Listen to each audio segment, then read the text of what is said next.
Republicans. Let's take a listen. Thanks for being here. Well, good afternoon, everyone. Tomorrow will mark 1 year since I took office. It's been a year of challenges, but it's also been a year of enormous progress. We went from 2 million people being vaccinated at the moment I was sworn in to 210 million Americans being fully vaccinated today. We created 6 million new jobs, more jobs in 1 year than any time before. The unemployment rate dropped to 3.9%. Child poverty dropped by nearly 40%, the biggest drop ever in American history. New business applications grew by 30%, the biggest increase ever. And for the first time in a long time, this country's working people actually got a raise. People, the bottom 40%, saw their income go up, the most of all those that got a raise. We cut health insurance premiums for millions of American families, and we just made surprise medical bills illegal in this country. You know those bills you get that you don't expect of $2,000 to $5,000 from the hospital beyond what you thought you were going to have to owe because of the consultation you weren't told was going to cost that much? No more. They're now illegal. Thanks to the American Rescue Plan and other actions we've taken, we've seen record job creation, record economic growth in the past year. Now, thanks to the bipartisan infrastructure bill, we're about to make a record investment in rebuilding America to take us to be the #1 best infrastructure in the world. Well, now we're way below that. We'll be creating better jobs for millions of people, modernizing our roads, our bridges, our highways, our ports, our airports, everything from making clean water, removing lead pipes, that every American can turn on a faucet and drink clean water. Urban and rural and suburban communities. It's going to make affordable high-speed internet available to every American in urban, rural, and suburban areas. We've never done that before. Now we are. We're in the process of getting that done. Still, for all this progress, I know there's a lot of frustration and fatigue in this country. And we know why. COVID-19, Omicron has now been challenging us in a way that it's the new enemy. But while it's cause for concern, it's not cause for panic. We've been doing everything we can, learning and adapting as fast as we can, and preparing for a future beyond the pandemic. All I know that after almost 2 years of physical, emotional, and psychological weight of this pandemic and the impact it's had on everyone, for many of us, it's been too much to bear. We're in a very different place now, though. We have the tools, vaccines, boosters, masks, tests, pills, to save lives and keep businesses and schools open. 75% of adults are fully vaccinated. We've gone from 90 million adults with no shots in arms last summer and down to 35 million with no shots as of today. And we're adding about 9 million more vaccinations each week. We're going to stick with our vaccination efforts because vaccinations work. So get vaccinated, please, and get your booster. Look, we're also increasing testing. Should we have done more testing earlier? Yes, but we're doing more now. We've gone from 0 at-home tests a year ago to 375 million tests on the market in just this month. If you buy a test at a store, your insurance will reimburse you. On top of that, we're making 1 billion at-home tests available for you to order and be delivered to your home for free. Just visit covidtest.gov to know how to get that free test kit to your home. In addition, there are 20,000 sites where you can get tested in person for free now. And now we have more treatments that for people to keep people out of the hospital than any other point in the pandemic, including life-saving antiviral pills. We purchased 20 million of these new Pfizer pills, more than any country in the world. The bottom line on COVID-19 is that we're in a better place than we've been and have been thus far, clearly better than a year ago. We're not going back to lockdowns. We're not going back to closing schools. Schools should stay open because the American Rescue Plan, we provided to states $130 billion. $130 billion to keep our students and educators safe and schools open. Funding for ventilation systems in the schools, social distancing, hygiene for classrooms and the school buses. In addition, we've added another $10 billion for COVID-19 tests to be able to be administered at schools. And many states and school districts have spent this money very well. Unfortunately, some haven't. I encourage the states and school districts that use the funding to protect our children and keep our schools open. Use it. The COVID-19 is not going to give up and accept things. It's not going to go away immediately. But I'm not going to give up and accept things as they are now. Some people may call what's happening now the new normal. I call it a job not yet finished. It will get better. We're moving toward a time when COVID-19 won't disrupt our daily lives, where COVID-19 won't be a crisis, but something to protect against and a threat. Look, we're not there yet, but we will get there. Now, the second challenge we're facing are prices. COVID-19 has created a lot of economic complications, including rapid price increases across the world economy. People see it at the gas pumps, the grocery stores, and elsewhere. So here's what we're going to do. A critical job in making sure that the elevated prices don't become entrenched rests with the Federal Reserve, which has a dual mandate: full employment and stable prices. The Federal Reserve provided extraordinary support during the crisis for the previous year and a half. Given the strength of our economy and the pace of recent price increases, it's appropriate, as the Federal Chairman Powell, the Fed Chairman Powell, has indicated, to recalibrate the support that is now necessary. I respect the Fed's independence, and I've nominated 5 superb individuals to serve on the Federal Board of Governors, men and women from a variety of ideological perspectives.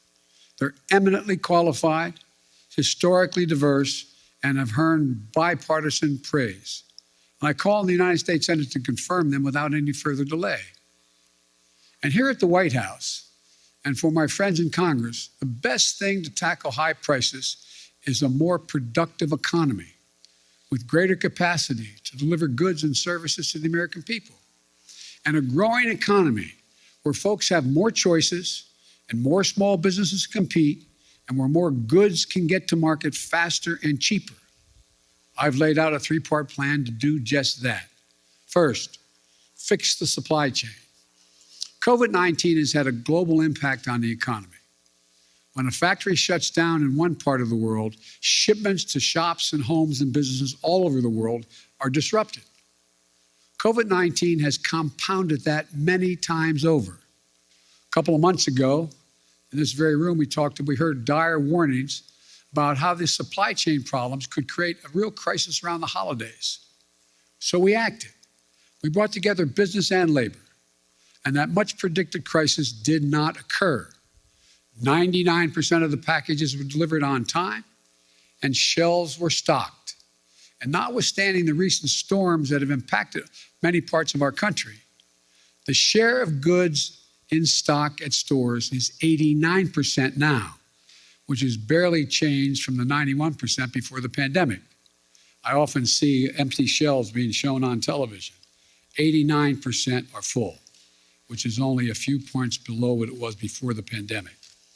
But our work's not done. My infrastructure law will supercharge your effort upgrading everything from roads and bridges to ports and airports, railways and transit, to make the economy move faster and reduce prices for families. Second thing, my Build Back Better plan will address the biggest cost of working families face every day. No other plan will do more to lower the cost for American families. It cuts the cost for childcare. Many families, including the people sitting in this room, if they have children and they're working full-time, many families pay up to $14,000 a year for childcare in big cities, less than that in smaller ones. My plan cuts that in half. That will not only be a game changer for so many families' budgets, but it will mean so much for the nearly 2 million women who've left the workforce during the pandemic because of things like childcare.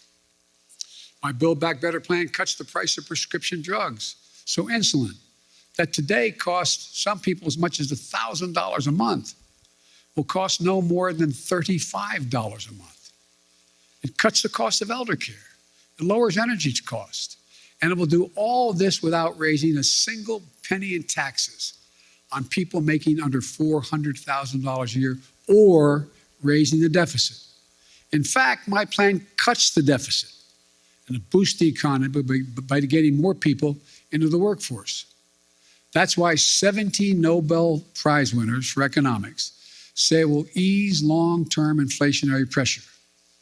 The bottom line, if price increases are what you're worried about, the best answer is my Build Back Better plan.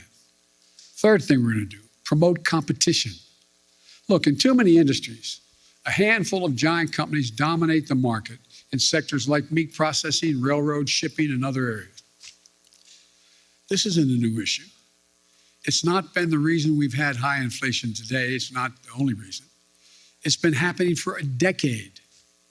But over time, it has reduced competition, squeezed out small businesses and farmers, ranchers, and increased the price for consumers. We end up with an industry like the meat processing industry, where 4 big companies dominate the markets. Pay ranchers less for their cattle they grow, charge consumers more for beef, hamburger meat, whatever they're buying. Prices are up. Look, I'm a capitalist, but capitalism without competition is not capitalism, it's exploitation. So I signed an executive order to tackle unfair competition in our economy, and we're going to continue to enforce it, along with working with Congress where we can. I'll close with this. We have faced some of the biggest challenges that we've ever faced in this country these past few years. Challenges to our public health, challenges to our economy, but we're getting through it. And not only are we getting through it, we're laying the foundation for a future where America wins the 21st century by creating jobs at a record pace. Now we need to get inflation under control. We have developed an extraordinarily effective booster shots and antiviral pills. Now we need to finish the job to get COVID-19 under control. I've long said, it's never been a good bet to bet against the American people or America. I believe that more than ever today. We've seen the grit and determination of the American people this past year. But the best days of this country are still ahead of us, not behind us. Now, I'm happy to take questions. Yes. Thank you, Mr. President. I know some of my colleagues will get into some specific issues, but I wanted to zoom out on your first year in office. Inflation is up. Your signature domestic legislation is stalled in Congress. In a few hours from now, the Senate, an effort in the Senate to deal with voting rights and voting reform legislation is going to fail. COVID-19 is still taking the lives of 1,500 Americans every day, and the nation's divisions are just as raw as they were a year ago. Did you overpromise to the American public what you could achieve in your first year in office, and how do you plan to course correct going forward? Why are you such an optimist? Look, I didn't overpromise, but I have probably outperformed what anybody thought would happen. The fact of the matter is that we're in a situation where we have made enormous progress. You mentioned the number of deaths from COVID. Well, it was 3 times that not long ago. It's coming down. Everything's changing. It's getting better. Look, I didn't overpromise, but I think if you take a look at what we've been able to do, you'd have to acknowledge we made enormous progress. But one of the things that I think is something that, one thing I haven't been able to do so far is get my Republican friends to get in the game of making things better in this country. For example, I was reading the other day, and I wrote the quote down so I don't misquote him. A quote from Senator Sununu when he decided that he wasn't going, Governor Sununu, when he decided he wasn't going to run for the Senate in New Hampshire. Here's what he said. They were all, for the most part, content with the speed at which they weren't doing anything. It was very clear that we just had to hold the line for 2 years. Okay, so I'm just going to be a roadblock for the next 2 years? That's not what I do, Sununu said. He went on to say it bothered me that they were okay with that. Then he goes on to say, I said, okay, so we're not going to get stuff done if we win the White House back, Why didn't we do anything in 2017 and 2018? And then he said, how the Republicans Sununu spoke to answer the challenge? He said, crickets, yeah, crickets. They had no answer. I did not anticipate that there'd be such a stalwart effort to make sure that the most important thing was that President Biden didn't get anything done. Think about this. What are Republicans for? What are they for? Name me one thing they're for. And so the problem here is that I think what I have to do in the change in tactic, if you will, I have to make clear to the American people what we are for. We've passed a lot. We passed a lot of things that people don't even understand what's all that's in it, understandably.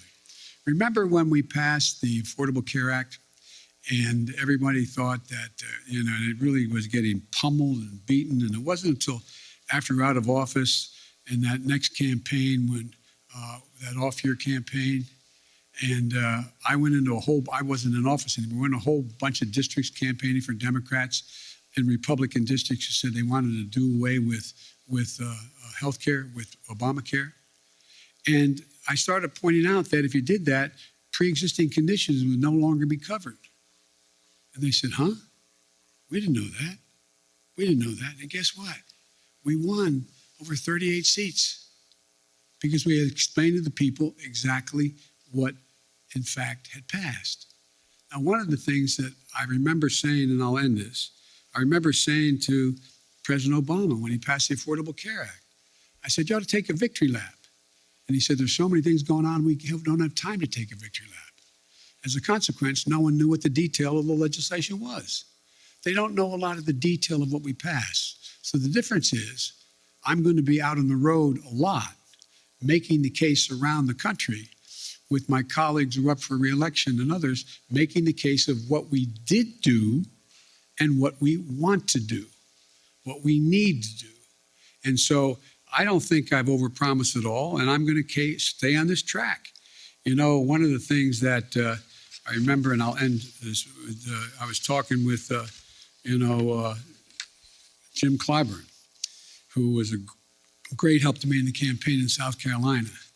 And Jim said, and when he endorsed me, and there was a clip on television in the last couple of days of Jim, and it said that we want to make things accessible and affordable for all Americans. That's healthcare. That's education. That's prescription drugs. That's making sure you have access to all the things that everybody else has. We can afford to do that. We can't afford not to do it. So I tell my Republican friends, here I come. This is going to be about what are you for? What are you for? And I'll lay out what we're for. Mary Bruce, ABC. Thank you, Mr. President. You mentioned your Republican colleagues, but right now your top two legislative priorities, your social spending package and voting rights legislation, are stalled, blocked by your own party after months of negotiation. You are only guaranteed control of Washington for one more year before the midterms. Do you need to be more realistic and scale down these priorities in order to get something passed? No, I don't think so. When you say more realistic, I think it's extremely realistic to say to people, because let me back up. You all really know the politics of this country and your networks and others. You spend a lot of time, which I'm glad you do, polling this data, determining what the American people's attitudes are, et cetera. American people overwhelmingly agree with me on prescription drugs. They overwhelmingly agree with me on the cost of education. They overwhelmingly agree with me on early education.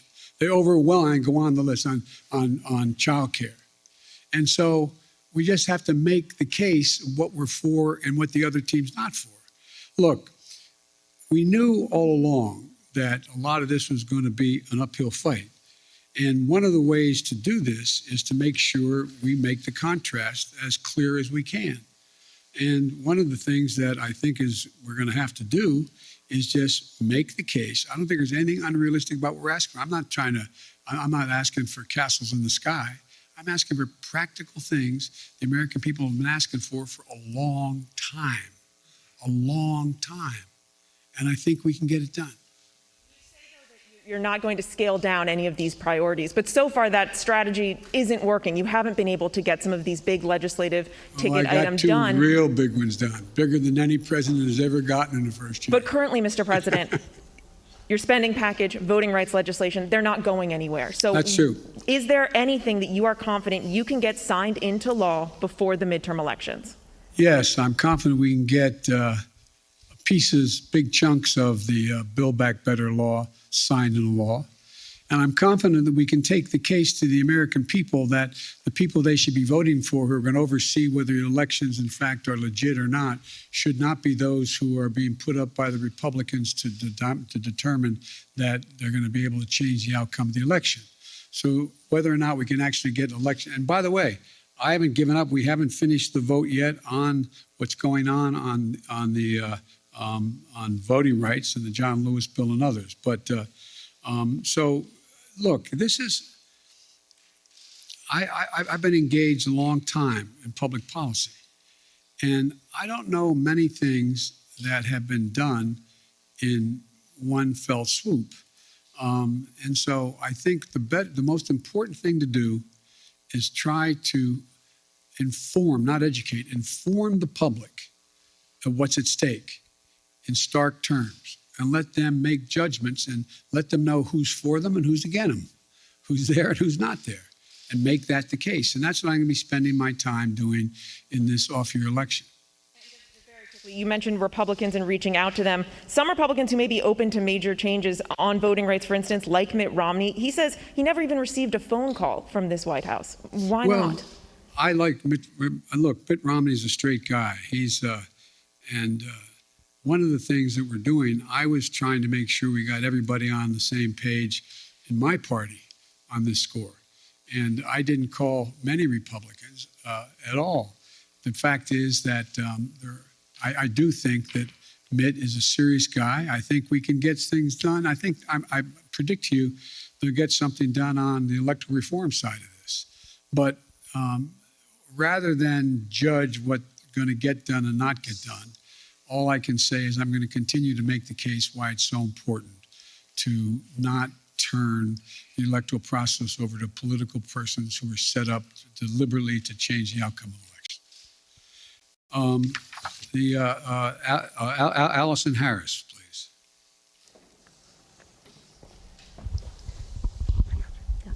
Thank you, Mr. President. Speaking of voting rights legislation, if this isn't passed, do you still believe the upcoming election will be fairly conducted and its results will be legitimate? Well, it all depends on whether or not we're able to make the case to the American people that some of this is being set up to try to alter the outcome of the election. And it's one thing, look, maybe I'm just being too much of an optimist. Remember how we thought not that many people were going to show up to vote in the middle of a pandemic? We had the highest voter turnout in the history of the United States of America. Well, I think if, in fact, no matter how hard they make it for minorities to vote, I think you're going to see them willing to stand in line and defy the attempt to keep them from being able to vote. I think you're going to see the people who try to keep from being able to show up, showing up and making the sacrifice that needs to be made in order to change the law back to what it should be. But it's going to be difficult. I make no bones about that. It's going to be difficult. But we're not there yet. We've not run out of options yet, and we'll see how this moves. And on Omicron and education, teachers are in revolt in so many places. Parents are at odds over closing schools and remote learning. You say we're not going to go back to closing schools. You said that just moments ago, yet they're closing in some areas. What do you say to those teachers and principals and parents about school closings, and what can your administration do to help make up for learning loss for students? First of all, I'd put in perspective the question you asked. Very few schools are closing. Over 95% are still open. So you all phrase the questions when people, I don't think it's deliberate on your part, but you phrase the question if anyone watches this on television. My God, there must be, all those schools must be closing. What are we going to do? 95% are still open, number one. Number two, the idea that parents don't think it's important for their children to be in school, and teachers know it as well. That's why we made sure that we had the ability to provide the funding through the Recovery Act, through the act that the first act we passed, to be able to make sure schools were able to be safe. So we have new ventilation systems available for them. We have the way they scrub down laboratories and the laboratories kids go to the bathroom, cafeterias, buses, et cetera. All that money's there. There's billions of dollars made available. It's there. Not every school district has used it as well as it should be used, but it's there. And so, in addition to that, there is now another $10 billion for testing of students in the schools.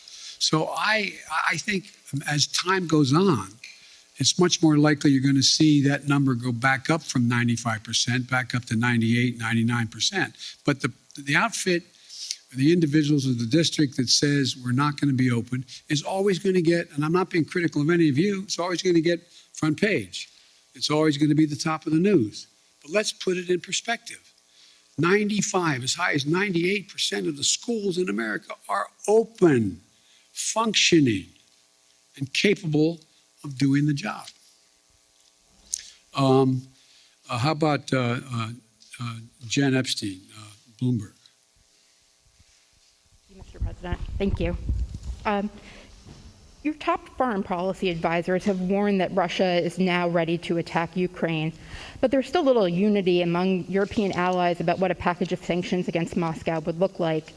If the U.S. and NATO aren't willing to put troops on the line to defend Ukraine and American allies can't agree on a sanctions package, hasn't the U.S. and the West lost nearly all of its leverage over Vladimir Putin? And given how ineffective sanctions have been in deterring Putin in the past, why should the threat of new sanctions give him pause? Well, because he's never seen sanctions like the ones I promised will be imposed if he moves, number one.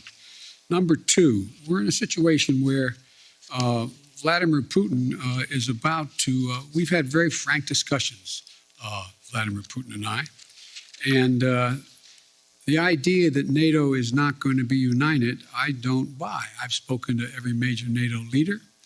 We've had the NATO-Russian summit. We've had the OSCE has met, et cetera. And so I think what you're going to see is that Russia will be held accountable if it invades. And it depends on what it does. It's one thing if it's a minor incursion and then we end up having a fight about what to do and not do, et cetera. But if they actually do what they're capable of doing with the force amassed on the border, it is going to be a disaster for Russia if they further invade Ukraine, and that our allies and partners are ready to impose severe cost and significant harm on Russia and the Russian economy.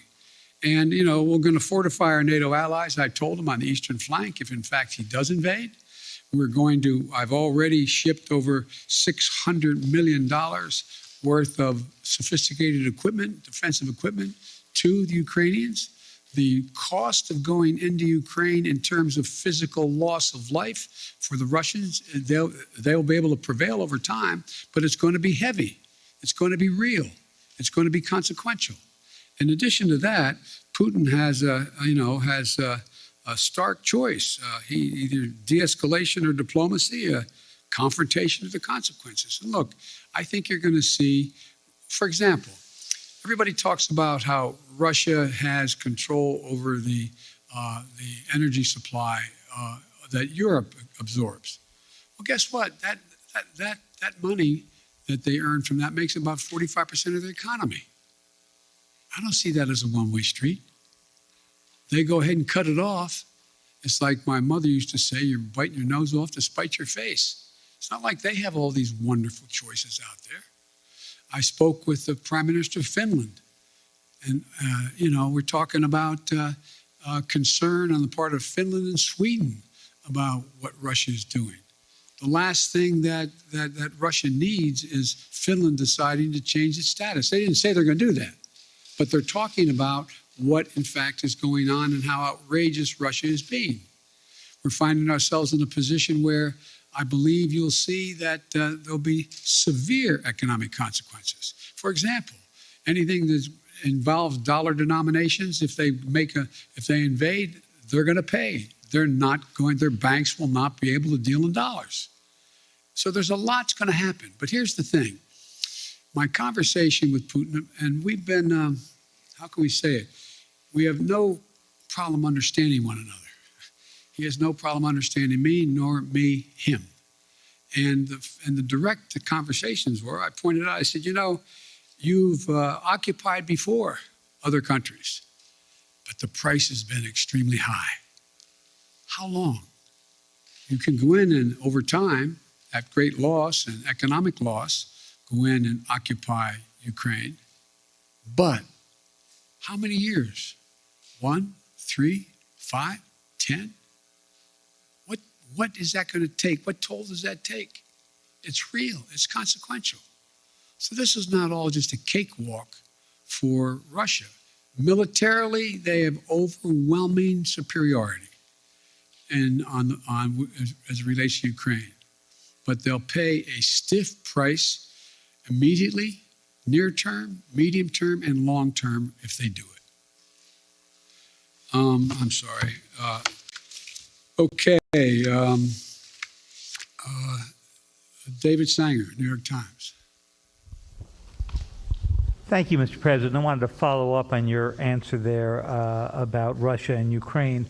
When you were in Geneva in June, you said to us about President Putin, I think the last thing he wants now is a Cold War.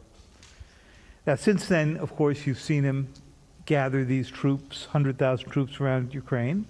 Your Secretary of State said today he thought he could invade it at any moment. You've seen the cyber attacks, and you've seen the demand that he have a sphere of influence in which you would withdraw all American troops and nuclear weapons from what used to be the Soviet bloc. So I'm wondering if you still think that the last thing he wants is a Cold War. And has your view of him changed in the past few months? And if it has, and he does invade, would your posture be to really move back to the kind of containment policy that you saw so often when you were still in the Senate? The answer is that I think he still does not want any full-blown war, number one. Number two, do I think he'll test the West, test the United States and NATO as significantly as he can? Yes, I think he will.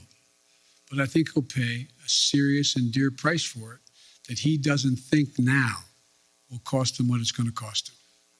And I think he'll regret having done it.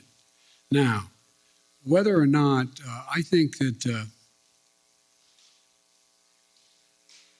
how can I say this in a public forum? I think that he is dealing with what I believe he thinks is the most tragic thing that's happened to Mother Russia, in that the Berlin Wall came down, the empire has been lost, the near abroad is gone, etc. The Soviet Union has been split. But think about what he has. He has 8 time zones, a burning tundra that will not freeze again naturally, a situation where he has a lot of oil and gas, but he is trying to find his place in the world between China and the West.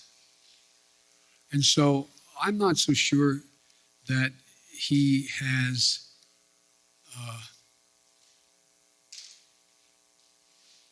David, I'm not so sure he is certain what he's going to do. My guess is he will move in. He has to do something. And by the way, I've indicated to him the two things he said to me that he wants guarantees on. One is Ukraine will never be part of NATO. And two, that NATO or there will not be strategic weapons stationed in Ukraine. Well, we can work out something on the second piece, pretending what he does along the Russian line as well, the Russian border in the European area of Russia. On the first piece, we have a number of treaties internationally and in Europe that suggest that you get to choose who you want to be with. But the likelihood that Ukraine is going to join NATO in the near term is not very likely, based on much more work they have to do in terms of democracy and a few other things going on there, and whether or not the major allies in the West would vote to bring Ukraine in right now. So there's room to work if he wants to do that. But I think, as usual, he's going to, well, I probably shouldn't go any further, but I think it will hurt him badly.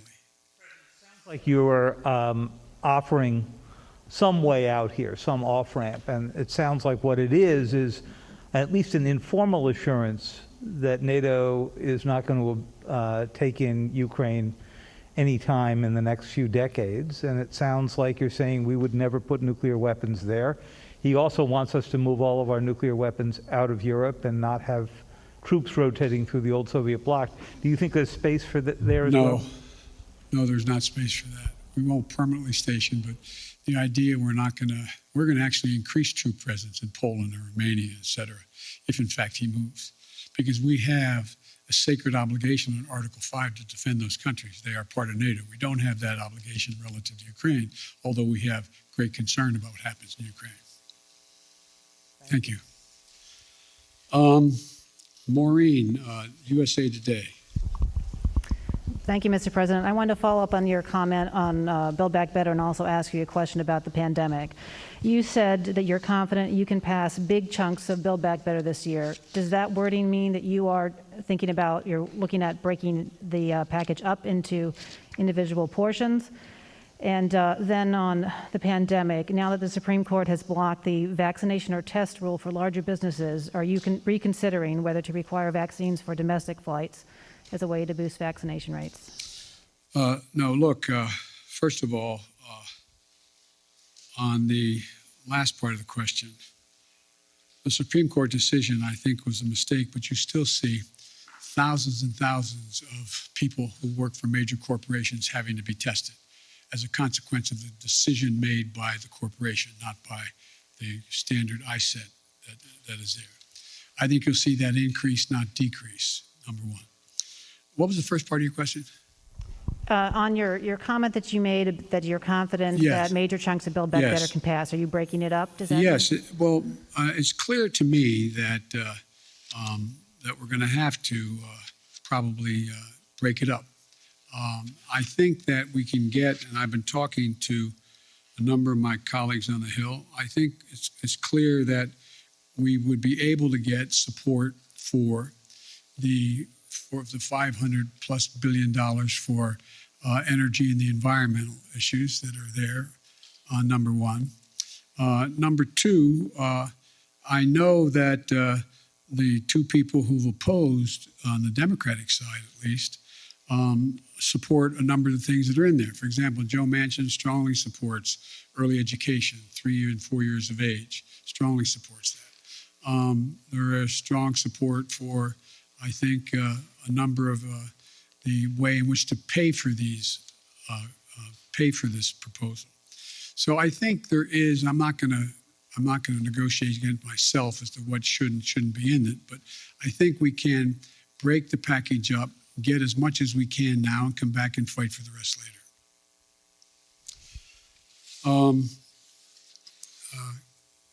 Ken, Wall Street Journal, Ken Thomas.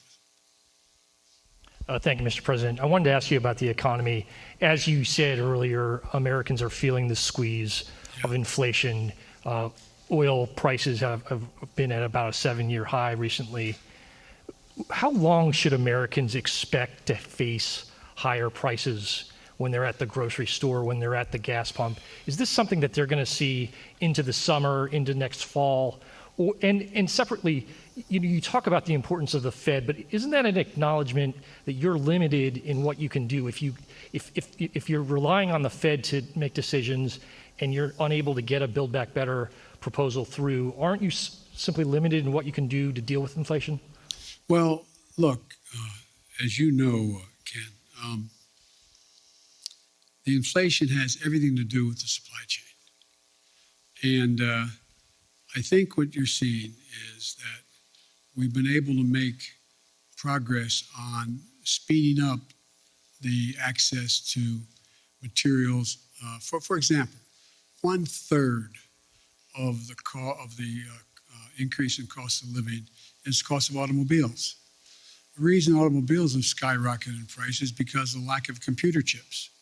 So we have the capacity, and we're going to do everything in our power to do it, to become self-reliant on the computer chips that we need in order to be able to produce more automobiles. That's underway. We've already passed, within the context of another bill, money for that in the House of Representatives, before the House of Representatives now. But I think there's a way we can move to, if we can move to get, for example, that one thing done, it can make a big difference in terms of the total cost of living. Now, with regard to the whole issue of energy prices, that gets a little more complicated. But you saw what happened when I was able to convince everyone, from including China, India, a number of other countries, to agree with us to go into their version of their petroleum reserve, to release more into the market. So that brought down the price about 12, 15 cents a gallon, some places more.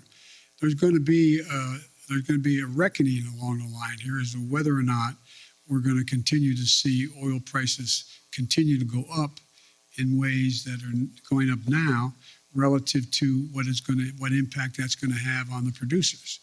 And so it's going to be hard. I think that's the place where most middle-class people, working-class people get hit the most. They pull up to a pump, and all of a sudden, instead of paying $2.40 a gallon, they're paying $5 a gallon. That's going to be really difficult.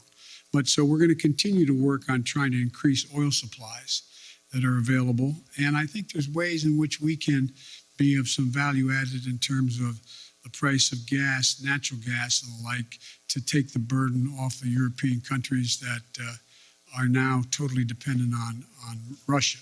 But it's going to be hard. It's going to be very hard. But I think that we have to deal with, for example, like I said, you have a circumstance where people are paying more for a pound of hamburger meat than they ever paid. Well, one of the reasons for that is you don't have that many folks out there that are the ones that are got the big four controlling it all.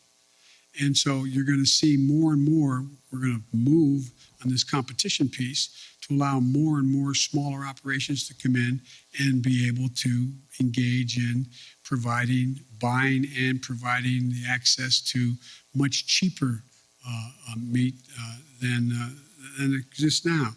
But it's going to be a haul. Now, and I assume the reason you said if I can't get Build Back Better relates to what those 17 Nobel laureate economists said, that if in fact we could pass it, it would actually lower the impact on inflation, reduce inflation over time, et cetera.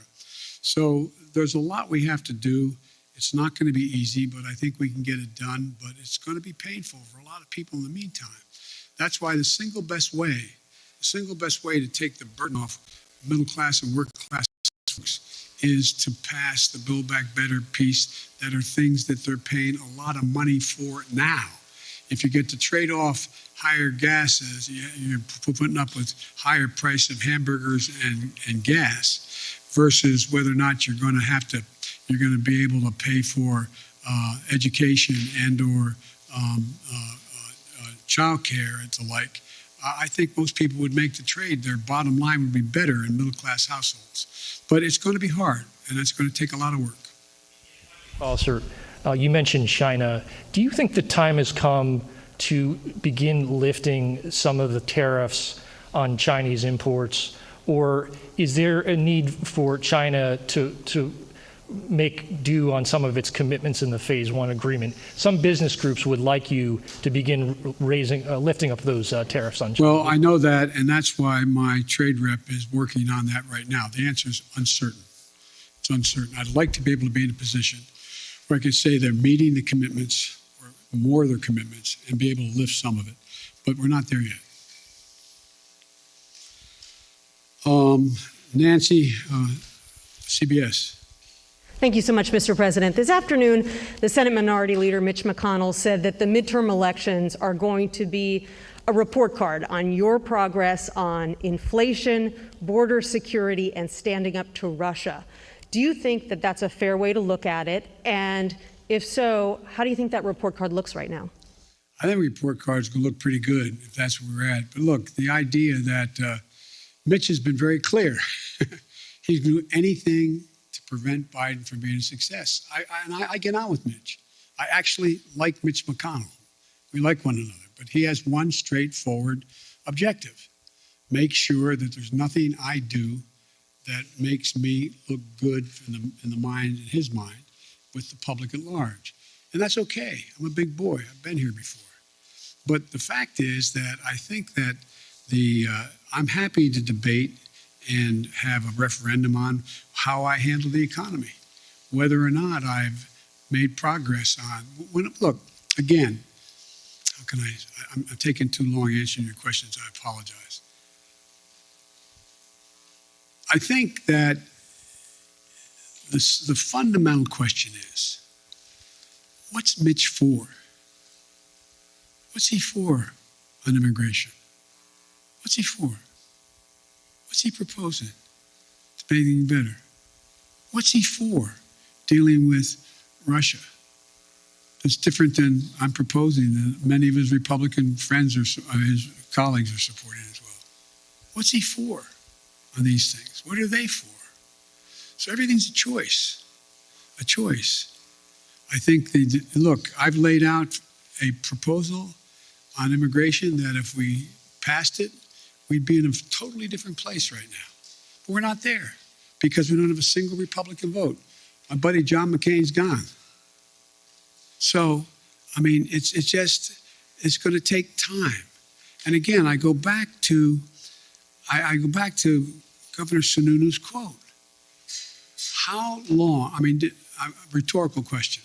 I know this is not fair to ask the press a question. I'm not asking you. But think about, did you ever think that one man out of office could intimidate an entire party where they're unwilling to take any vote contrary to what he thinks should be taken for fear of being defeated in a primary? I've had 5 Republican senators talk to me, bump into me, quote unquote, or sit with me, who've told me that they agree with whatever I'm talking about for them to do. But Joe, if I do it, I'm going to defeat it in a primary. We got to break that. It's got to change.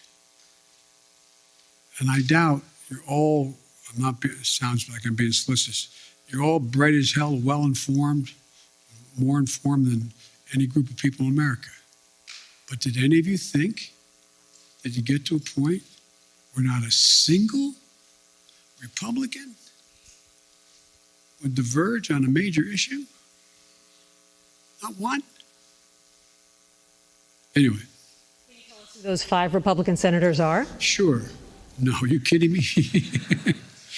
I maintain confidentiality. On voting but I'm rights, sure you've spoken to some.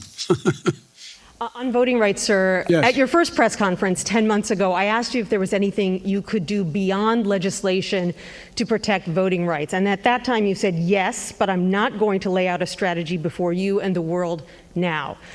Now that legislation appears to be hopelessly stalled, can you now lay out your strategy to protect voting rights? Well, I'm not prepared to do that in detail in terms of the executive orders I may be able to engage in and other things I can do. But one of the things we have done, we have significantly beefed up the number of enforcers in the Justice Department who are there to challenge these unconstitutional efforts, in our view, unconstitutional efforts on the part of the Republicans to stack the election and subvert the outcomes. We have begun to organize in ways that we didn't before the communities beyond the civil rights community to make the case to the rest of the American people what's about to happen, what will happen if, in fact, these things move forward. If I had talked to you, not you, I'm using you in an editorial sense, if I've talked to the public about the whole idea of subversion of elections by deciding who the electors are after the fact, I think people would have looked at me like, whoa. I mean, I taught constitutional law for 20 years, a 3-credit course in separation of powers, and on Saturday mornings when I was a senator. And I never thought we'd get into a place where we were talking about being able to actually, what they tried to do this last time out, send different electors to the state legislative bodies to represent who won the election, saying that I didn't win, but Republican candidate won. I doubt whether anybody thought that would ever happen in America in the 21st century, but it's happening. And so I guess what I'm saying is, Nancy, is that I think that there are a number of things we can do, but I also think we will be able to get significant pieces of the legislation, if we don't get it all now, to build to get it so that we get a big chunk of the John Lewis legislation as well as the fair elections policy.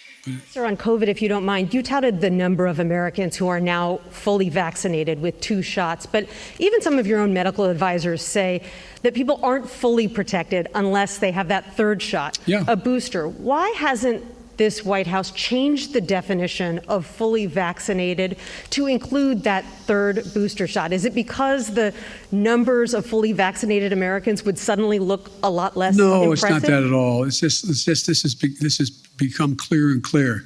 And every time I speak of it, I say, if you've been vaccinated, get your booster shot. Everybody get the booster shot. It's the optimum protection you can have.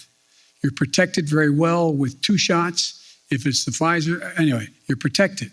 But you are better protected with the booster shot. The definition right now.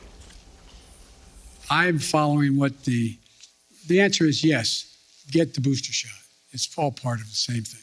You're better protected. Alex Alper, Reuters. Thank you, Mr. President. I wanted to follow up briefly on a question asked by Bloomberg. You said that Russia would be held accountable if it invades, and it depends on what it does. It's one thing if it's a minor incursion, and we end up having to fight about what to do and what not to do.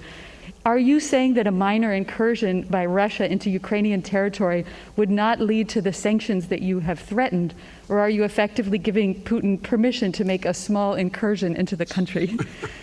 Good question. That's how it did sound like, didn't it? The most important thing to do, big nations can't bluff, number one. And number two, the idea that we would do anything to split NATO, which would have a profound impact on one of Putin's objectives is to weaken NATO, would be a big mistake. So the question is, if it's something significantly short of a significant invasion, or not even significant, just major military forces coming across. For example, it's one thing to determine that if they continue to use cyber efforts, well, we can respond the same way with cyber. They have FSB people in Ukraine now trying to undermine the solidarity within Ukraine about Russia and to try to promote Russian interest. But it's very important that we keep everyone in NATO on the same page. And that's what I'm spending a lot of time doing. And there are differences. There are differences in NATO as to what countries are willing to do depending on what happens, the degree to which they're able to go. And I want to be clear with you. The serious imposition of sanctions relative to dollar transactions and other things are things that are going to have a negative impact on the United States, as well as a negative impact on the economies of Europe as well, a devastating impact on Russia. And so I got to make sure everybody's on the same page as we move along. I think we will if there's something where there's Russian forces crossing the border, killing Ukrainian fighters, etc. I think that changes everything. But it depends on what he does, as to actually what extent we're going to be able to get total unity on the NATO front. If I may ask a quick one on Iran, I just wanted to get your sense of whether the Vienna talks are making any progress, if you still think it's possible to reach a deal for both sides to resume compliance with the Iran nuclear deal, or if it's time to give up on that. Thank you. I'll do it in reverse. It's not time to give up. There is some progress being made. The P5+1 is on the same page, but it remains to be seen. Kristen, NBC. President. Very quickly on Russia, I do have a number of domestic policy issues, but on Russia very quickly, it seemed like you said that you have assessed, you feel as though he will move in. Has this administration, have you determined whether President Putin plans to invade or move into Ukraine, as you said?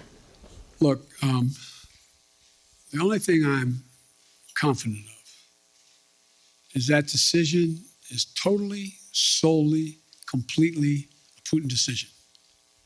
Nobody else is going to make that decision. No one else is going to impact that decision. He's making that decision. And I suspect it matters which side of the bed he gets up on in the morning as to exactly what he's going to do. And I think it is not irrational, if he wanted to talk about dealing with strategic doctrine and dealing with force structures in Europe and in the European parts of Russia. But I don't know whether he's decided he wants to do that or not. So far, in the 3 meetings we've had, OSCE, and anyway, have not produced anything, because the impression I get from my Secretary of State, my National Security Advisor, and my other senior officials that are doing these meetings is that there's a question of whether the people they're talking to know what he is going to do. So the answer is, but based on a number of criteria as to what he could do. For example, for him to move in and occupy the whole country, particularly from the north, from Belarus, he's going to have to wait a little bit till the ground's frozen so he can cross. To move in a direction where he wants to talk about what's going. We're continuing to provide for defense capacities to the Ukrainians. We're talking about what's going on in both the Baltic and the Black Sea, et cetera. There's a whole range of things that I'm sure he's trying to calculate how quickly he can do what he wants to do and what does he want to do.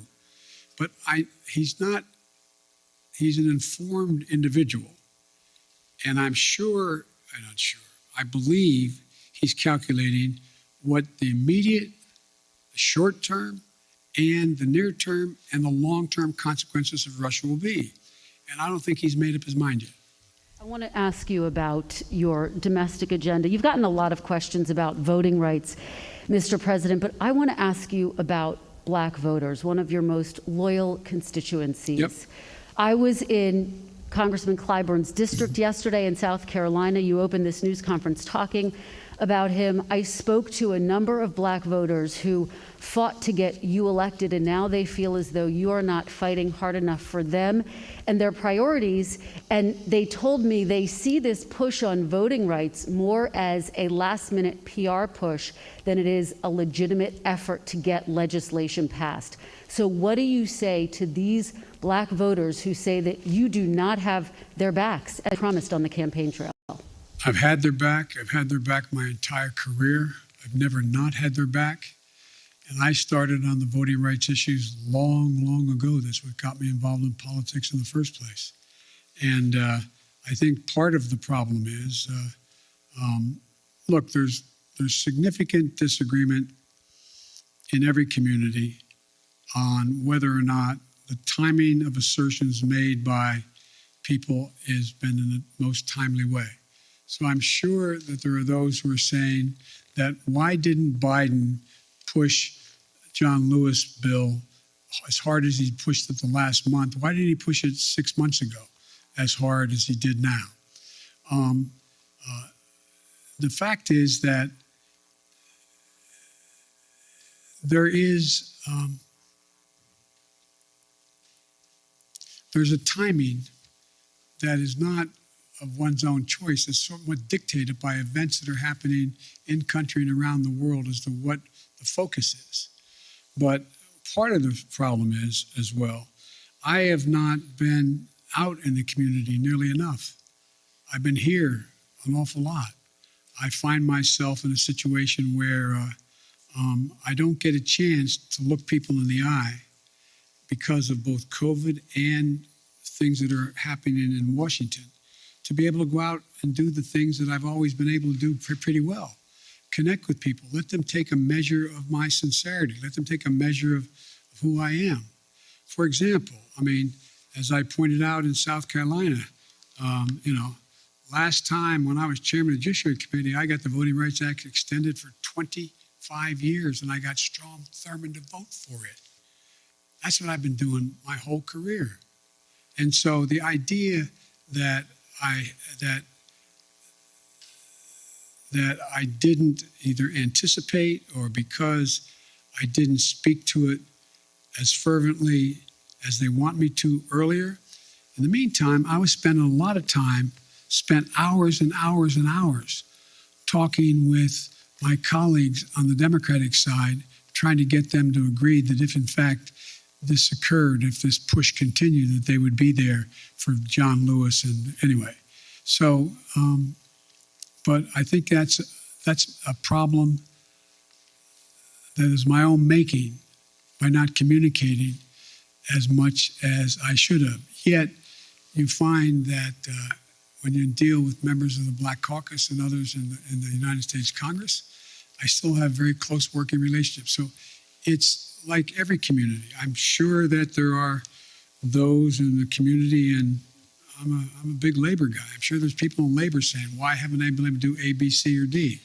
So it's just going to take a little bit of time. You put Vice President Harris in charge of voting rights. Are you satisfied with her work on this issue? And can you guarantee, do you commit that she will be your running mate in 2024, provided that you run again? Yes and yes. Okay. You don't care to expand? Pardon me? Do you care to expand on voting? No, there's no need to. I mean, I asked the question. She's going to be my running mate, number one. And number two, I did put her in charge. I think she's doing a good job.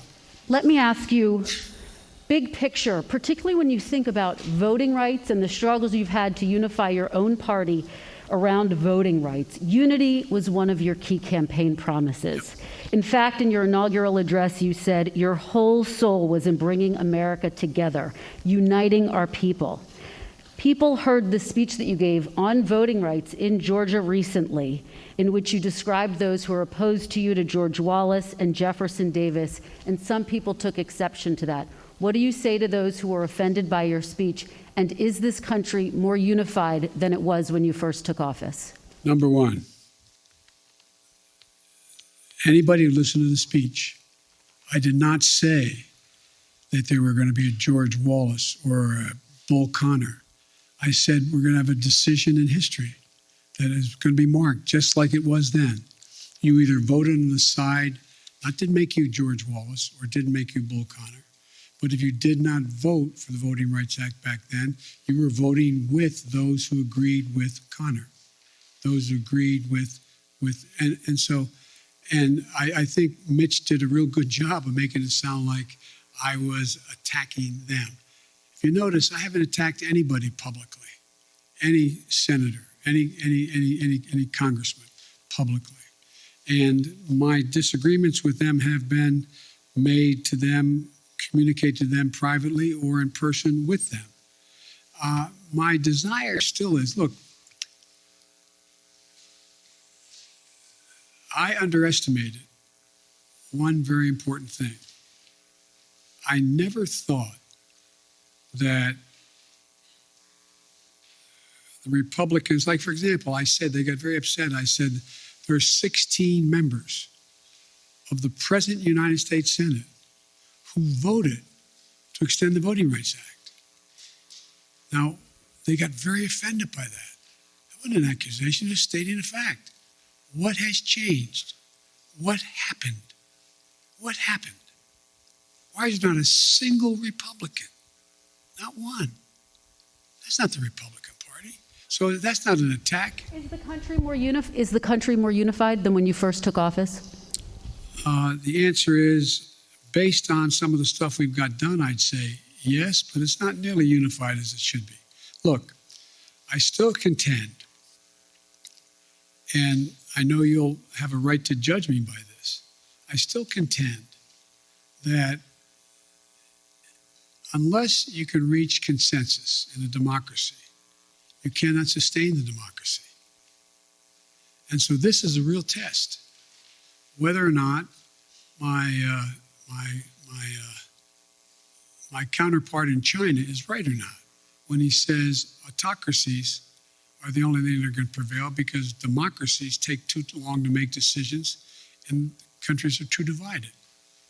I believe we're going through one of those inflection points in history that occurs every several generations or even more than that, even more time than that, where things are changing almost regardless of any particular policy. The world's changing in big ways. We're going to see, you've heard me say this before, we're going to see more change in the next 10 years than we've seen in the last 50 years because of technology, because of fundamental alterations in alliances that are occurring, not because of any one individual, just because of the nature of things. And so I think you're going to see an awful lot of transition. And the question is, can we keep up with it?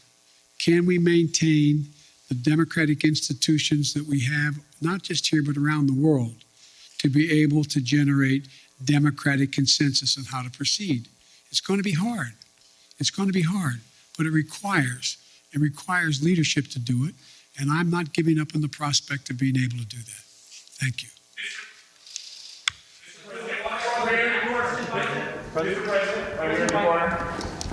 Mr. President. Thank you, sir. There are deep questions among Americans about the competence of government, from the messy rollout of 5G this week to the Afghanistan withdrawal to testing on COVID. What have you done to restore Americans' faith in the competence of government? And are you satisfied by the view of the competence of your government? Look, let's take Afghanistan. I know you all would like to focus on that, which is legitimate. We were spending $1 trillion a week. $1 billion a week in Afghanistan for 20 years. Raise your hand if you think anyone was going to be able to unify Afghanistan under one single government. It's been the graveyard of empires for a solid reason. It is not susceptible to unity, number one. So the question was, do I continue to spend that much money per week in the state of Afghanistan, knowing that the idea that being able to succeed, other than sending more body bags back home, is highly, highly unusual. My dad used to have an expression. He'd say, son, if everything's equally important to you, nothing's important to you. There is no way to get out of Afghanistan after 20 years easily. Not possible, no matter when you did it. And I make no apologies for what I did. I have a great concern for the women and men who were blown up on the line at the airport by a terrorist attack against them. But the military will acknowledge, and I think you will, who know a lot about foreign policy, that had we stayed and I had not pulled those troops out, we would be asked to put somewhere between 20 and 50,000 more troops back in.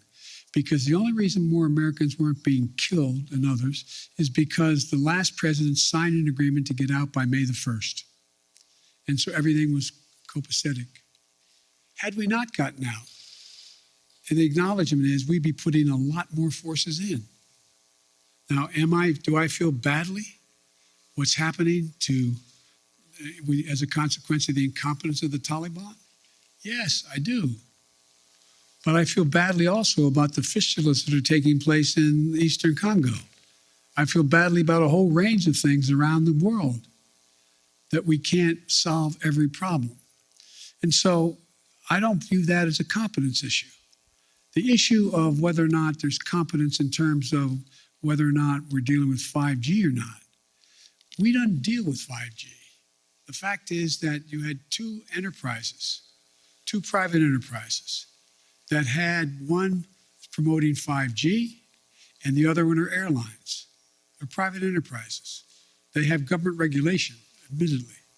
And so what I've done is pushed as hard as I can to have 5G folks hold up and abide by what was being requested by the airlines until they could more modernize over the years, so that 5G would not interfere with the potential of the landing. So any 5G tower within a certain number of miles from the airport should not be operative. And so I understand, but anything that happens that's consequential is viewed as the government's responsibility. I get that.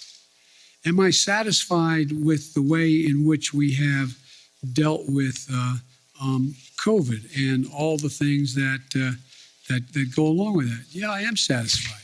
I think we've done remarkably well. You know, the idea that on testing we should have done it quicker, but we've done remarkable since then. What we have more testing going on than anywhere in the world. And we're going to continue to increase that. Did we have it at the moment exactly when we should have moved? And could we have moved a month earlier? Yeah, we could have. But with everything else that's going on, I don't view that as somehow a mark of incompetence. Look, think of what we did on COVID. When we were pushing on AstraZeneca to provide more vaccines. Well, guess what? They didn't have the machinery to be able to do it. So I physically went to Michigan, stood there in a factory with the head of AstraZeneca and said, we'll provide the machinery for you. This is what we'll do. We'll help you do it so that you can produce this vaccine more rapidly. I think that's pretty hands-on stuff. We also said right now, when the hospitalizations are overrunning hospitals and you have docs and nurses out because of COVID, they have COVID. We put thousands of people back in those hospitals. Look at all the military personnel we have there, first responders. Nobody has ever organized a strategic operation to get as many shots in arms by opening clinics and being able to get so many people vaccinated. What I'm doing now is not just getting significant amounts of vaccines to the rest of the world, but they now need the mechanical way is how they get shots in arms. So we're providing them to know how to do that. Now, should everybody in America know that? No, they don't necessarily know that. They're just trying to figure out how to put 3 squares on the table and stay safe. But so I do think the place where I was a little disappointed, I wish we could have written it differently, is when we did the legislation to provide the funding for COVID and the money we provided for the states to be able to deal with keeping schools open. Some of them didn't do a very good job. Some are still holding the money. I don't have the authority to do anything about that. I think that's not particularly competent. There's things that could and should have been done. They could have moved faster. So I understand the frustration. You know, I remember, I think it was, I forget which cabinet member saying to Barack Obama, where something was going on, and he said, well, you can be sure, Mr. President, Of the millions of employees you have out there, somebody's screwing up right now. Somebody's screwing up. So, it's just but I think you have to look at things that we used to look at it on balance. What is the trajectory of the country? Is it moving in the right direction now?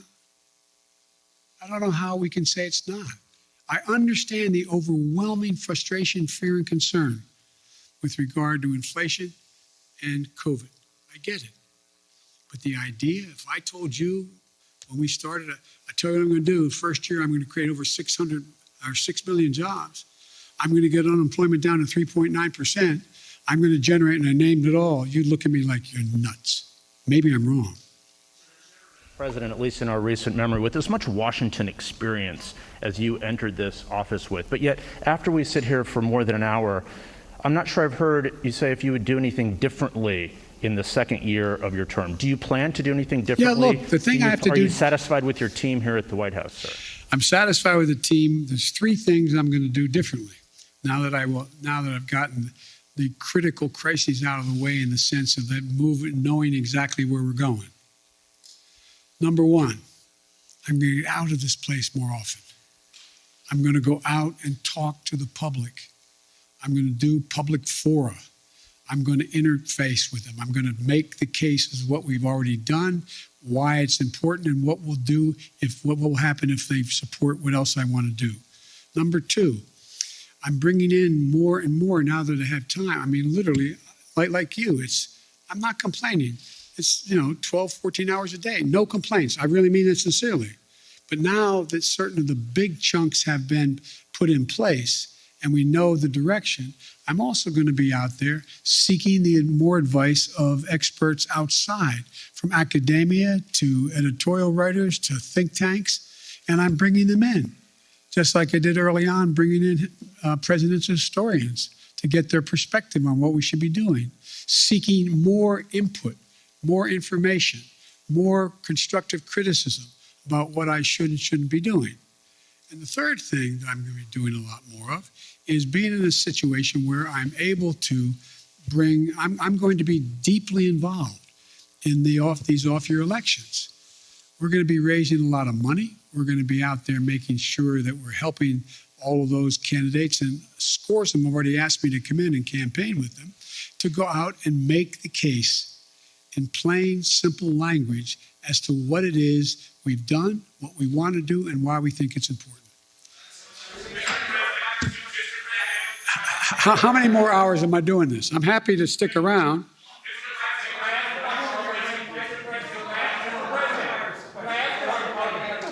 You always ask me the nicest questions. I know you do. All right. None of them make a lot of sense to me, but Well, let's try. Fire away. Come on. A new year. Why are you trying so hard in your first year to pull the country so far to the left? Well, I'm not. I don't know what you consider to be too far to the left. If in fact we're talking about making sure that we had the money for COVID, making sure we had the money to put together the bipartisan infrastructure, making sure we were able to provide for those things that in fact would significantly reduce the burden on working class people, but they have to continue to work hard. I don't know how that is pulling it to the left. If you may recall, you guys have been trying to convince me that I am Bernie Sanders. I'm not. I like him, but I'm not Bernie Sanders. I'm not a socialist. I'm a mainstream Democrat, and I have been. And mainstream Democrats have overrun me. If you notice, the 48 of the 50 Democrats supported me in the Senate on virtually everything I've asked. Yes, sir. I wanted to clarify. A moment ago, you were asked whether or not you believed that we would have free and fair elections in 2022 if some of these state legislatures reformed their voting protocols. You said that it depends. Do you think that they would in any way be illegitimate?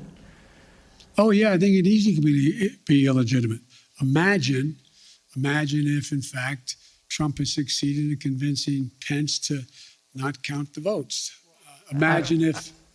In regards to 2022, sir, the midterm Oh, elections. 2022. I mean, imagine if those attempts to say that the count was not legit.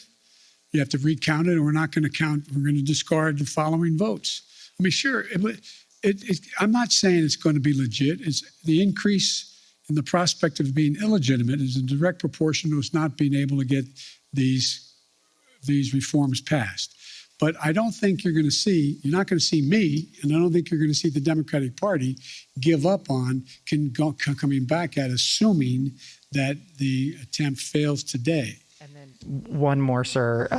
You campaigned and you ran on a return to civility, and I know that you dispute the characterization that you called folks who would oppose those voting bills as being Bull Connor or George Wallace, but you said that they would be sort of in the same camp. No, I didn't say that. Look what I said. Go back and read what I said and tell me if you think I called anyone who voted on the side of the position taken by Bull Connor that they were Bull Connor. And that is an interesting reading of English. I assume you got into journalism because you like to write. So did you expect that would work with Senators Manchin or Sinema? No, here's the thing. There's certain things that are so consequential. You have to speak from your heart as well as your head. I was speaking out forcefully on what I think to be at stake.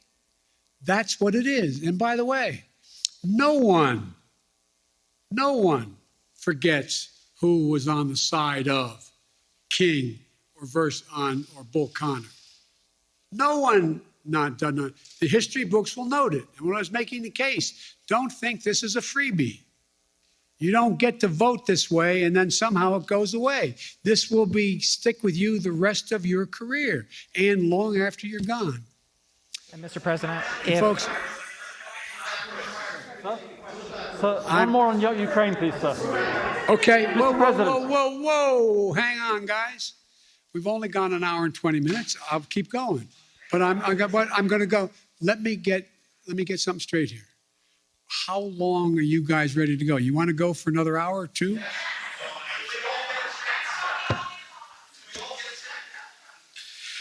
Okay. I'm going to go. I tell you what, folks. I'm going to go another 20 minutes till 1:15. Okay? Yes, sir. Thank you. I'll wait for the microphone. President Biden, on the... I want to thank my communications staff for the great help here. Well, President Biden, on the coronavirus, we're tragically approaching nearly 1 million Americans who died. And I'd like to ask you why it is during your 3.5-hour virtual summit in November with the Chinese president you didn't press for transparency, and also whether that has anything to do with your son's involvement in an investment firm controlled by Chinese state-owned entities. The answer is that I did raise the question of transparency. I spent a lot of time with him. And the fact is that they're just not being transparent. Transparency on the coronavirus origins. Yes. And you did during the virtual summit. Is there a reason your press staff was unaware of that? And what did you say to the Chinese president? And they weren't with me the entire time. Look, I made it clear that I thought that China had an obligation to be more forthcoming on exactly what the source of the virus was and where it came from. Yes. Mr. President, I would like to ask you about foreign policy. One of the first priority that you declared when you came to office was to end the war in Yemen, the catastrophic war in Yemen. You appointed a special envoy. Today, one of your allies, United Arab Emirates, is asking your administration to put back the Houthi rebels or militias back on the terror list. Are you going to do that? And how are you going to end the war in Yemen, sir? The answer is it's under consideration, and ending the war in Yemen takes the two parties to be involved to do it, and it's going to be very difficult. Yes. Thank you very much for this honor. James Rosen with Newsmax. I'd like to raise a delicate subject, but with utmost respect for your life accomplishments and the high office you hold. A poll released this morning by Politico Morning Consult found 49% of registered voters disagreeing with the statement, Joe Biden is mentally fit. Wow. Not even a majority of Democrats who responded strongly affirmed that statement. Well, I'll let you all make the judgment whether they're correct. Well, Thank so you. the question I have for you, sir, if you'd let me finish, is why do you suppose such large segments of the American electorate have come to harbor such profound concerns about your cognitive fitness? Thank you. I have no idea. Yes, sir. Thanks, Mr. President. I appreciate it. I wanted to sort of address or ask about a tension that's sort of been in this press conference on unifying the country, because you campaigned on two things. One of them is being able to accomplish big things, and the other is the ability to unify the country. And even today, you've talked about sort of a different posture with Republicans. And I wonder if you still think it's possible to do both of those things. We have to.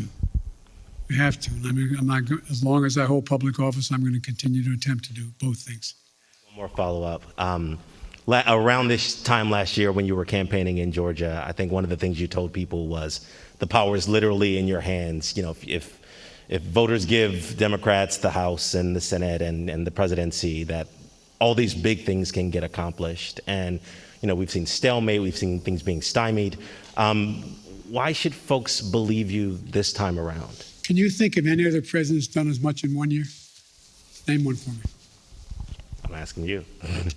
I'm serious. You guys talk about how nothing's happened.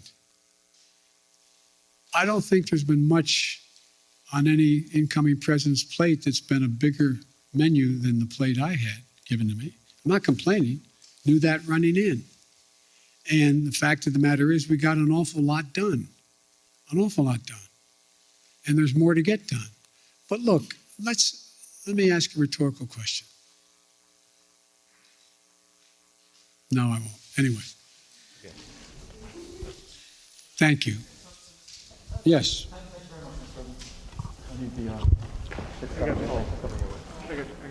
Be careful. Don't get hurt, man. No, I'm going to take care.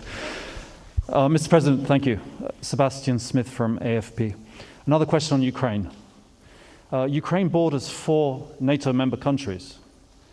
How concerned are you concerned that a real conflagration in Ukraine, if the Russians really go in there, that it could suck in NATO countries that are on the border and you end up with an actual NATO-Russia confrontation of some kind? And secondly, are you entertaining the thought of a summit with Vladimir Putin as a way to perhaps try and put this whole thing to bed, address their concerns, and negotiate a way out of this? The last question, yes, when we talked about whether or not we'd pick the 3 meetings we talked about, and we talked about we would go from there if there was reason to go to a summit. We talked about a summit as being before the Ukraine item came up in terms of strategic doctrine and what the strategic relationship would be. So I still think that is a possibility, number one. Number two, I am very concerned. I'm very concerned that this could end up being, look, the only war that's worse than one that's intended is one that's unintended. And what I'm concerned about is this could get out of hand, very easily get out of hand because of what you said, the borders of Ukraine and what Russia may or may not do. I am hoping that Vladimir Putin understands that he is short of a full-blown nuclear war. He's not in a very good position to dominate the world. And so I don't think he thinks that. But it is a concern. And that's why we have to be very careful about how we move forward and make it clear to him that there are prices to pay that could, in fact, cost his country an awful lot. But of course, you have to be concerned when you have, nuclear power invaded. If he invades It hasn't happened since World War II. This has been the most consequential thing that's happened in the world in terms of war and peace since World War II. Yes. Nearly 2 years have passed since the beginning of the global coronavirus outbreak, and you again today acknowledge that Americans are frustrated and they're tired. Based on your conversations with your health advisors, what type of restrictions do you imagine being on Americans this time next year, and what does the new normal look like for social gatherings and travel to you? Well, the answer is, I hope the new normal will be that we don't still have 30-some million people not vaccinated. I hope the new normal is people have seen what their own interest is and have taken advantage of what we have available to us. Number two, with the pill that is a problem that appears to be as efficacious as it seems to be, that they're going to be able to deal with this virus in a way that after the fact you have an ability to make sure you don't get very sick. Number three, I would hope that what happens is the rest of the world does what I'm doing and provides significant amounts of the vaccine to the rest of the world, because it's not sufficient that we just have this country not have the virus or be able to control the virus, but that we can't build a wall high enough to keep a new variant out. So it requires one of the things that I want to do, and we're contemplating figuring out how to do, we are contemplating how to get done, and that is, how do we move in a direction where the world itself is vaccinated? It's not enough just to vaccinate 340 million, fully vaccinate 340 million people in the United States. That's not enough. It's not enough to do it here. We have to do it, and we have to do a lot more than we're doing now, and that's why we have continued to keep the commitment of providing vaccines and available cures for the rest of the world as well. And if I could, sir, and I should have said this before, Francesca Chambers McClatchy, how do you plan to win back moderates and independents who cast a ballot for you in 2020, but polls indicate aren't happy with the way you're doing your job now? I don't believe the polls.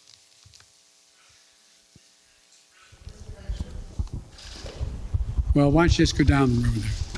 Thank you, Mr. President.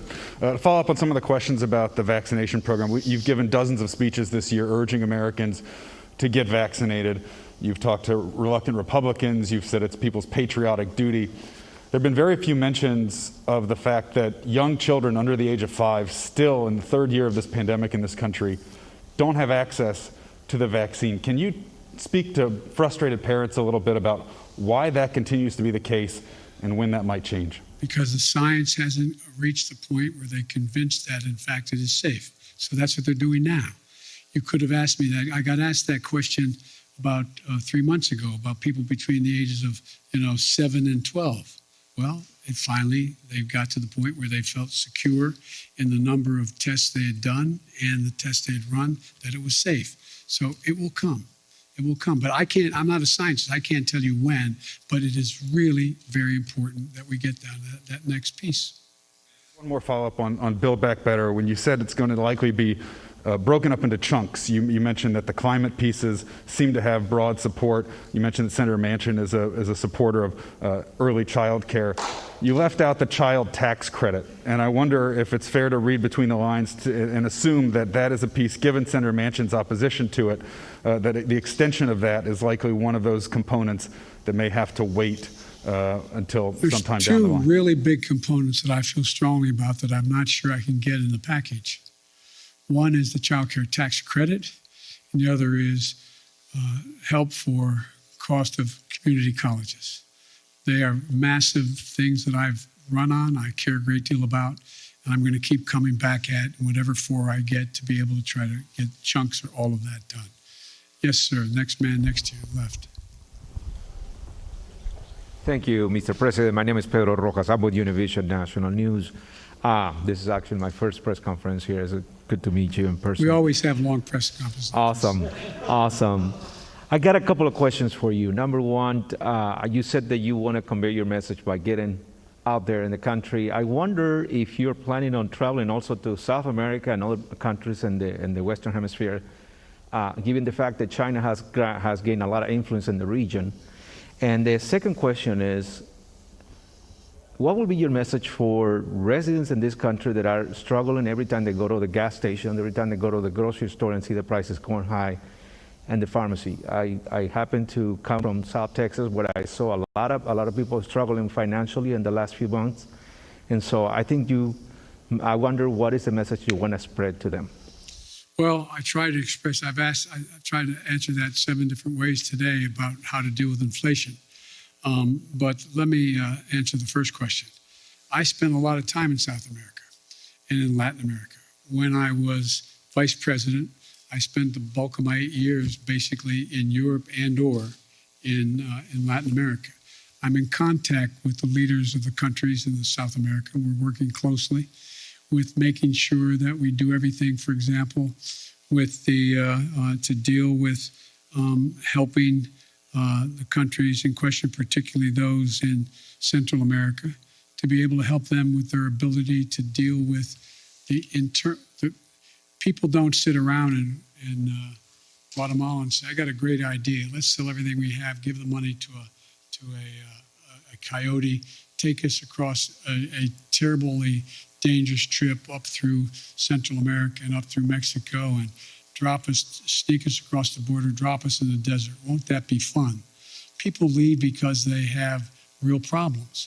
And one of the things I've done when I was a vice president, got support with, although I don't have much Republican support anymore, is provide billions of dollars to be able to say to those countries, why are people leaving? And how are you going to reform your own system? And that's what we've worked on a long time. It still needs a lot more work, and we're focusing on that. I also believe I've spent a lot of time talking about and dealing with policy having to do with Maduro, who is little more than a dictator right now. And the same thing in Chile and not the same thing, but with Chile as well as Argentina. So look, I made a speech a while ago when I was vice president saying that if we were smart, we have an opportunity to make the Western Hemisphere a democratic hemisphere. And we were moving in the right direction under the last administration, the Obama-Biden administration. But so much damage was done as a consequence of the foreign policy decisions the last president made in Latin America, Central America, and South America, that we now have, when I call for a summit of the democracies, I call that, and a number of nations showed up for this summit of democracy. What is it that's going to allow us to generate? We've actually had a reduction in the number of democracies in the world. And it seems to me there's nothing more important. We used to talk about, when I was a kid in college, about America's backyard. It's not America's backyard. Everything south of the Mexican border is America's front yard. And we're equal people. We don't dictate what happens in any other part of this continent or the South American continent. We have to work very hard on it. But the trouble is we're having great difficulty making up for the mistakes that have been made the last 4 years, and it's going to take some time. Yes, gentleman in the back. And then I'll go to this side, okay? Thank you, Mr. President. Alexander Nazarian, Yahoo News. And thank you for holding this press conference. I hope there's more of them. Anytime you have extra 3 hours, we can do it. We'll stay for a couple more. You said you were surprised by Republican obstruction of your agenda, but didn't the GOP take exactly the same tactic when you were vice president to Barack Obama? So why did you think they would treat you any differently than they treated him? First of all, they weren't nearly as obstructionist as they are now, number one. They stated that, but you had a number of Republicans we worked with closely. From John McCain, a number of Republicans we worked closely with. Even back in those days, Lindsey Graham. And so the difference here is there seems to be a desire to work with. And I didn't say my agenda. I'm saying, what are they for? What is their agenda? They had an agenda back in the administration when the 8 years we were president and vice president, but I don't know what their agenda is now. What is it? The American public is outraged about the tax structure we have in America. What are they proposing to do about it? Anything? Have you heard anything? I mean, anything. I haven't heard anything. The American public is outraged about the fact that we're the state of the environment, the vast majority of the public. What have they done to do anything to ameliorate the climate change that's occurring other than to deny it exists? So what I'm saying is the difference between then and now is not only the announcement that was made, anything to stop Barack Obama. I get that part. But what eventually happened, we were able to get some things done. We were able to work through some things. On the stuff that was really consequential in terms of ideologically divisive, it was a real fight. But I don't think there's a time when I wonder what would be the Republican platform right now. What do you think? What do you think their position on taxes are? What do you think their position on human rights is? What do you think their position is on whether or not we should what we should do about the cost of prescription drugs?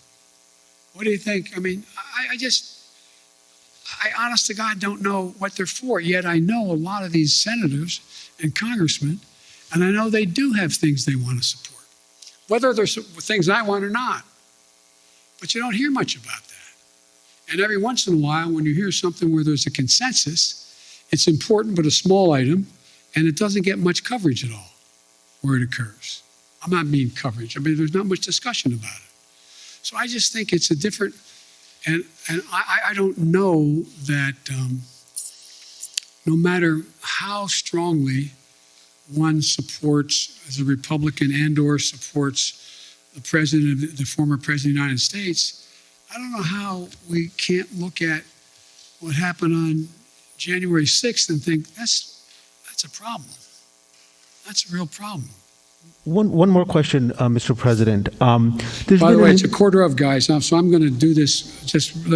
If you answer me easy questions, I'll give you quick answers. There's an increasing concern, I think, among some Democrats that even if schools do continue to open, and I get that most of them are now open, Republicans will weaponize this narrative of you and other leading Democrats, allowing them to stay closed in the midterms next year. And obviously that issue has a lot of traction with suburban parents, as I think we saw in Virginia. I'm confused by the question. I'm sorry. Well, could school reopenings or closures become a potent midterm issue for Republicans to win back the suburbs? Oh, I think it could be, but I hope in God that look, maybe I'm kidding myself, but as time goes on, the voter who is just trying to figure out, as I said, how to take care of their family, put 3 squares on the table, stay safe, be able to pay their mortgage or their rent, et cetera, is becoming much more informed on the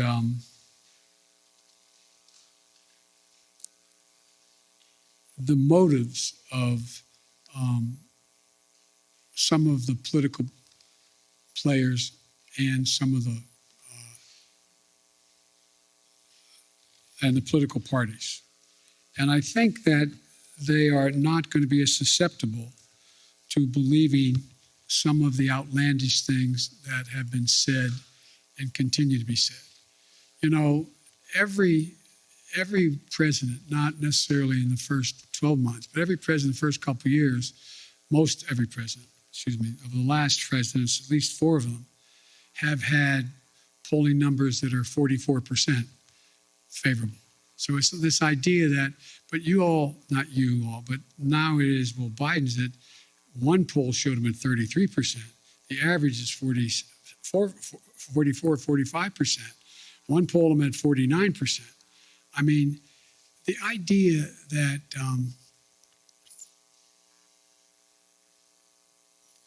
the American public are trying to sift their way through what's real and what's fake.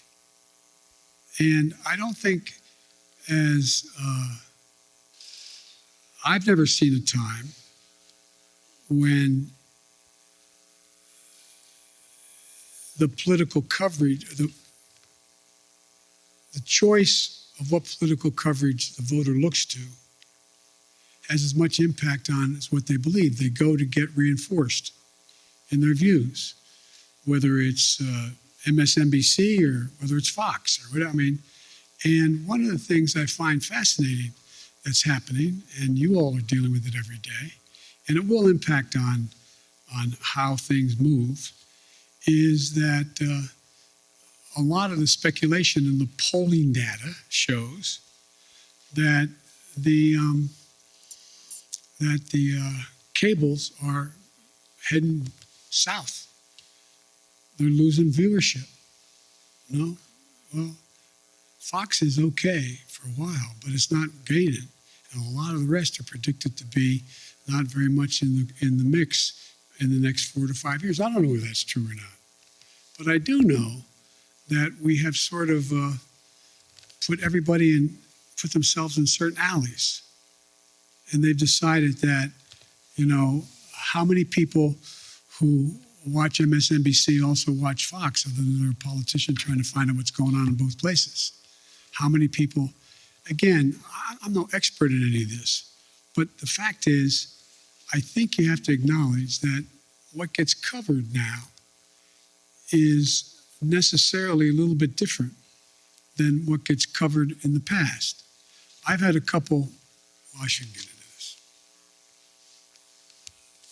but the nature of the way things get covered, as in my observation over the years I've been involved in public life, changed. And it's changed because of everything from a thing called the internet.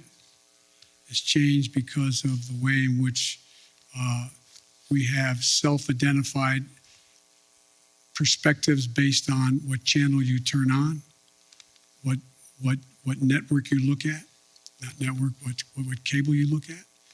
And it's never quite been like that. Anyway. On behalf of the Correspondents Association, thank you very much for standing for our questions. We hope the public has found it as enlightening as those of us in the room have. I want to ask you, sir, about one of the overriding... I can still stand. It's amazing. We appreciate it. We very much do. So the question I want to ask you gets to accountability, sir, on one of the top public concerns, of course, which is the coronavirus and the government's response to it, whether it's confusion over what style of mask to wear, when to test, how to test, where to test. The public is confused, sir, and you see that in the drop-off in the polling on this question. Why did you tell Jeff that you were satisfied with your team? Why are you not willing to make or interested in making any changes, either at the CDC or other agencies, given the fact that the messages have been so confusing? Well, first of all, the messages, to the extent they've been confusing, is because the scientists, they're learning more. They're learning more about what's needed and what's not needed. And so the fact is that the one piece that has gotten a lot of attention is the communications capacity of the CDC. Well, she came along and said, look, I'm a scientist, and I'm learning. I'm learning how to deal with stating what is the case that we've observed.